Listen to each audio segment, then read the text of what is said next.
Redescubriendo nuestro pasado con la pieza del mes por el Museo Arqueológico Nacional.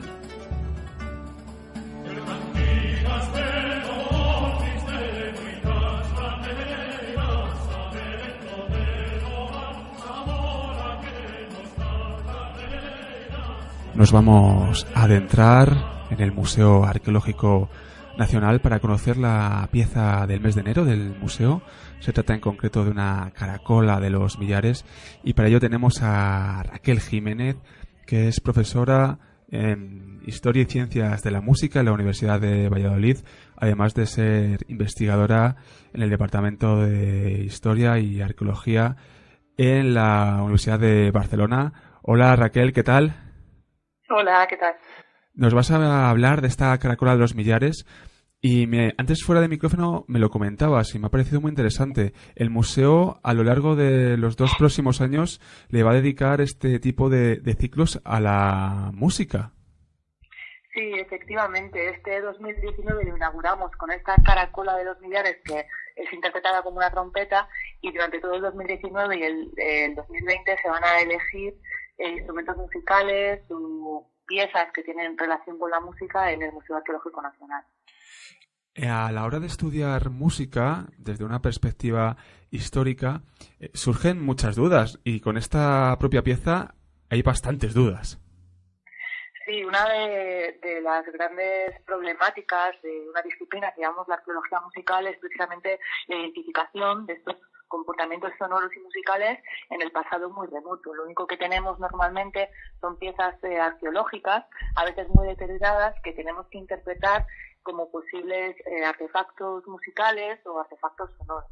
En el caso de las trompetas de caracola, pues presenta una dificultad. Como os podéis imaginar, pues son caracolas de distintos géneros. En el Mediterráneo suelen ser del género caronia y presentan algunas modificaciones que permiten que sean utilizadas como trompetas. Y sin embargo, hay que estudiar muy bien esas modificaciones para probar que están hechas de forma intencionada y no que naturalmente, por el paso del tiempo, por ejemplo, se han producido desgastes o roturas que nos puedan hacer creer que son trompetas cuando no lo son.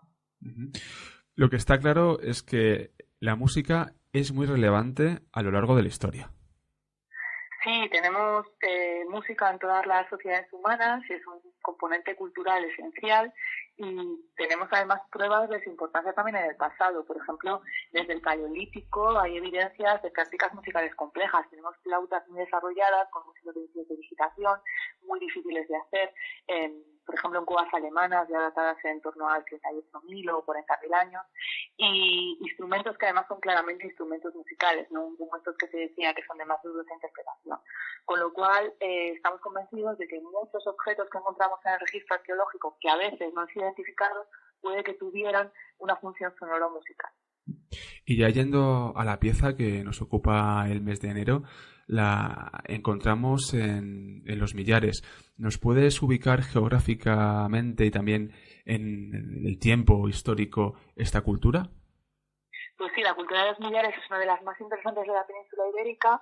Está situada en la moderna provincia de Almería y es una cultura de la edad del cobre, con una datación en torno al 3200 y 2200 a.C. Y estas caracolas aparecen en un marco funerario.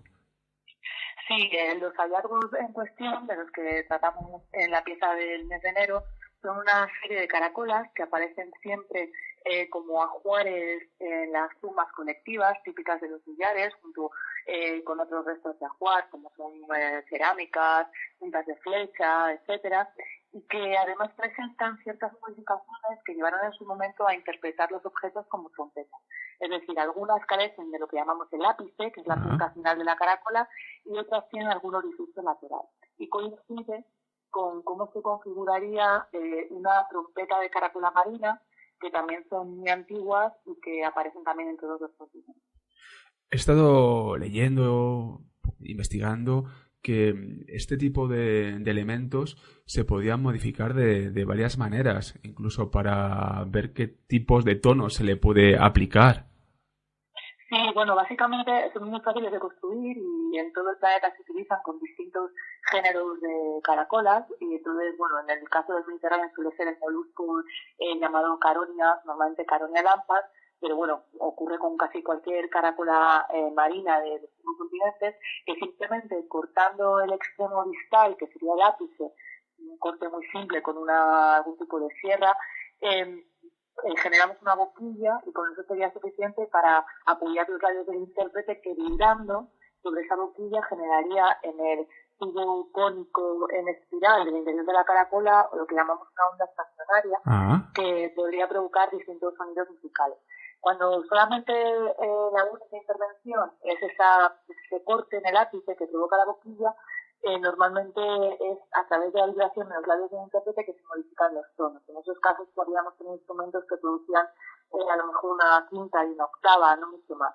Sin embargo, se le pueden añadir modificaciones, como por ejemplo incluir orificios de incitación en el cuerpo de la caracola, con lo cual el tubo se acorta o se alarga, modificando así el tono, y incluso también se puede introducir la mano en la parte abierta de la caracola para también modificar la longitud de ese tubo sonoro, modificando por tanto también la frecuencia y los tonos que puede producir. Y parece un instrumento muy sencillo, pero por ejemplo hoy en día se ve mucho usado en el jazz contemporáneo, es decir, se puede sacar bastante de un instrumento así. Qué bueno.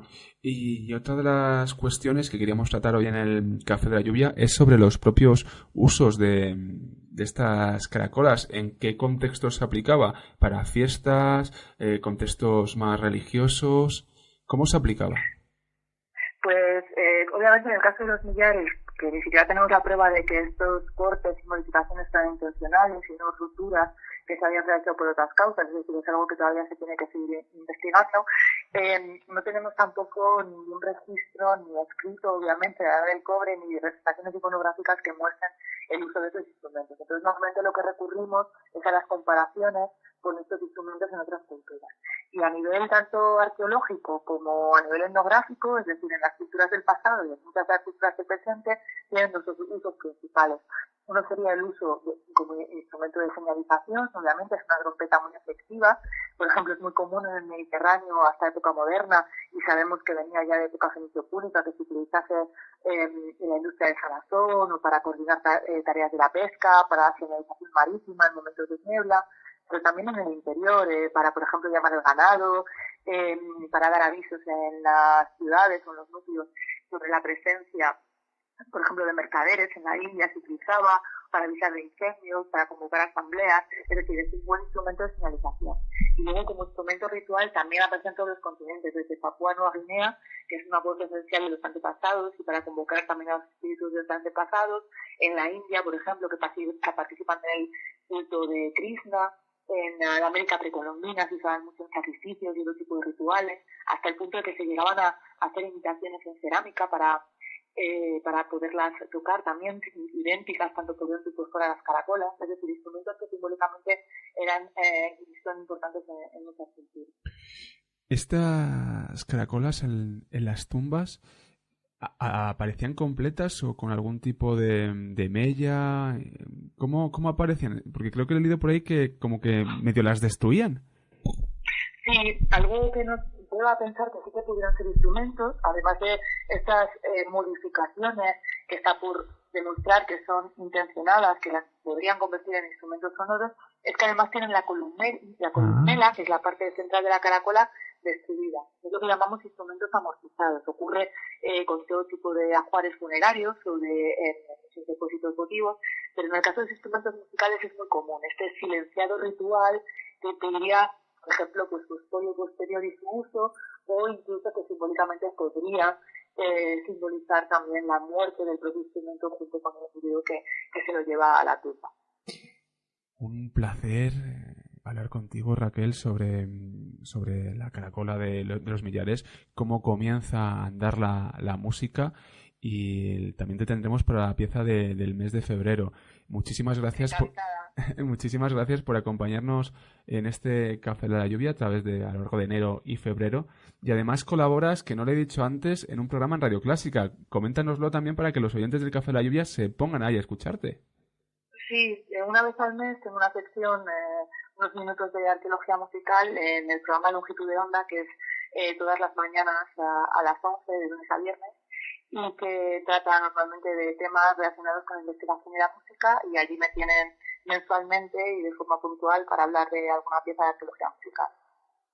Pues lo dicho, en unos días, semanas, nos volvemos a escuchar para adentrarnos, creo que en el Antiguo Egipto.